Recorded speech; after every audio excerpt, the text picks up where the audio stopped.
This Israel report is brought to you by the Blue Agency. Your Israel property is in good hands. Owning properties in Israel can be a great investment, but challenging to manage if you're based abroad. The Blue Agency will manage every aspect of your property, finding and vetting tenants, maintaining your property and getting it rental ready, negotiating contracts and collecting rentals, reporting back to you regularly. The Blue Agency has built a reputation for trust and confidentiality over 20 years. The Blue Agency, your Israel property is in good hands. Contact us at www.theblueagency.com. It is 7:45. I'm Howard Feldman. A very good morning. Joining us for the Israel Report this morning, Lieutenant Colonel Maurice Hirsch from the Jerusalem Center for Security and Foreign Affairs, former Director of Military Prosecutions for Judea and Samaria. Very, very good morning to you. Thank you for joining us. Hope you are well. Can we just start with what is happening in Lebanon? Apparently more than 800,000 people displaced. Lebanese have begun returning home. What is the latest from the region? So I think what we're understanding is that in the last few days there has been a heightened level of Hezbollah activity, which obviously culminated with the explosion yesterday, killing a number of IDF soldiers, killing two. And that has left the situation extremely volatile. Obviously, it's not something that Israel can tolerate in any way, shape, or form, and therefore the response has been relatively strong. That in parallel, Israel's ambassador to the United States is continuing on with the discussions in Rome to reach a peace agreement with Lebanon. Mm-hmm. So obviously this is an extremely delicate situation. It's something which I don't think anyone really has had to deal with before or really did anticipate. And so we're now in almost uncharted waters, and trying to deal with this situation, which really is quite to use the quite explosive, to say. Explosive indeed. Israel was... That's why I hesitated. It just sounded so... so too appropriate. Strange. Yeah. Israel has been in many parts of that region before, and even recently when many of the villages were destroyed that were Hezbollah strongholds. This time, however, we seem to have seen a greater indication of the sophistication of Hezbollah. Was leaving Lebanon last time considered a mistake given what's now been found, or was that necessary as almost a first step to now going in and destroying the infrastructure that also lay beneath the surface? So it really was. I think that the deal for Israel to, in any way, shape, or form, leave Lebanon was there and designed more for the purpose of clearing out as much as possible, rather than any vague understanding that this was now going to be a big peace deal.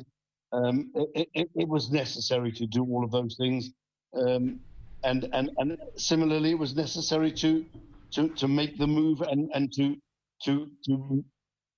try at least the diplomatic path. Whether that will succeed or not is a very, very big question. I don't think anyone really is sure at the moment which way it's going to go. But it is clear that something needed to be done that hadn't been done before, and that is what I think we've been trying to do. a difficult task, unfortunately. What do we know about Hezbollah with regard to the political situation in Lebanon? Because Hezbollah has been not just a terror organization, but very much part of decision-making in the Lebanese government. So has this improved at all? No, that hasn't changed in any way, shape, or form. Unfortunately, the Lebanese government is still, whilst feigning these discussions of possibly of peace with Israel, hasn't been doing anything active against Hezbollah, and Hezbollah has predominantly maintained its power. That's something that's part of what's meant to happen in parallel to discussions. Is the Lebanese government, the Lebanese army taking control? We've seen this idea of the experimental areas in the south being part of that discussion. But unfortunately, it's something which the Lebanese government just isn't living up to either the expectations or any of its commitments. Given Iran's situation in that they've lost a significant amount of their own military capability as well as their financial situation, the pressure that they are under, are they able to really give Hezbollah the support that they need? Unfortunately, the answer is yes. Obviously, not to the same extent that they were able to before, but they are still there. They are still managing to influence what goes on in Lebanon, even to a small degree, and that is a huge part of the problem. So is there any real hope that these discussions that are ongoing are going to be fruitful? So I would like to believe that the answer to that is yes, but I fear that this will be a very, very long road. That road to peace and coexistence with Lebanon must pass through the destruction of the Iranian regime. Whilst the Iranian regime still maintains its power, I think that the possibility of achieving any type real rapprochement between Israel and Lebanon is very, very slim. It's something which is constantly hindered by Hezbollah and will constantly be hindered by Hezbollah at the behest of the Iranians. And until we can deal with that root cause, I fear that Lebanon will constantly be under the control of not of the Lebanese government, but of Hezbollah, of Iran, and that's really part of the price that we're paying for on the one hand being cautious and moving forward with Iran step after step, but leaving them with the capabilities to continue operating their proxies, to continue causing death and destruction around the region, and that's something which long term is going to be very problematic if we are actually looking to achieve any type of goal. I see headlines this morning, just changing the focus slightly, that Vance has rejected reports of a clash with Netanyahu. It's no secret that Vance was highly critical of Israel, that he was the negotiator with the first MOU, that he has entertained a little bit more of the anti-Israel Republican crew. What do we know? Why is this coming out now that Vance has rejected reports of a clash with Netanyahu?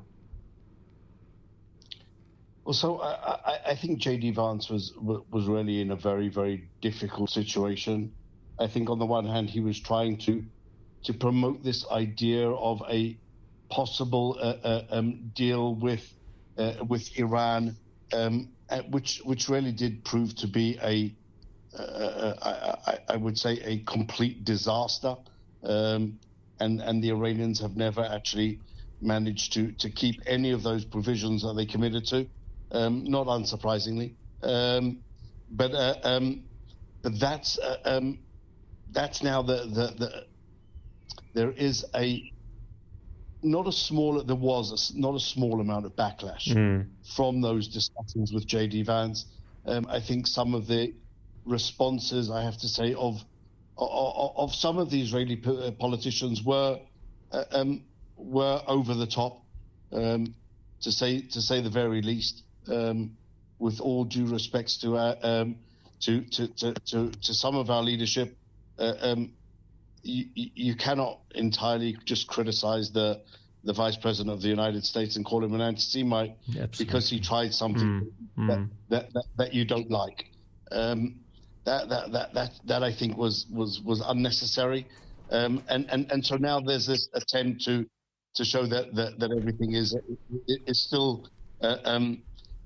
still friendly, and we're not on a collision path with the United States. I think that's a critical element in Israel's national security, and so that's, I think, the goal at the moment. Yeah, it's very clear that, well, I guess maybe people in Israel and politicians in Israel overreacting, just given the amount of real abuse and unfair treatment that they are receiving from politicians around the world. Not really necessarily making excuses for it, but it is to some extent understandable when we've seen so many well-known figures turning on Israel through this process. Without question. We have seen a lot of very influential players suddenly doing very, very clear about turns. I think that with J.D. Vance, it wasn't necessarily an about turn. It was his opinion from the start, and he tried something which failed, something which I believe that we've probably all done in our lifetimes, and he was then quite violently attacked for that,